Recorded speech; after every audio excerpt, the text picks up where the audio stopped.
Ika-25 ng Hulyo, taong 1872,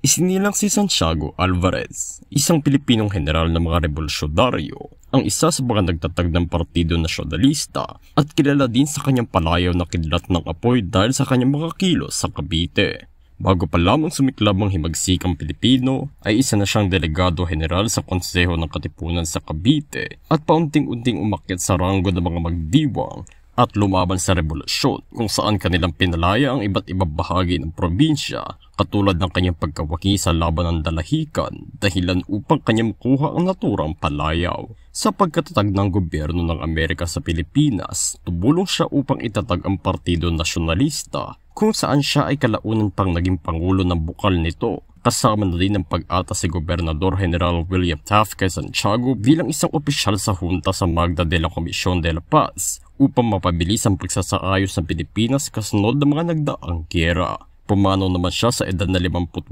dahil sa pagkaparalisa ng kanyang katawan sa dekada 30 at inilibing sa sementeryo ng Noveleta sa Cavite.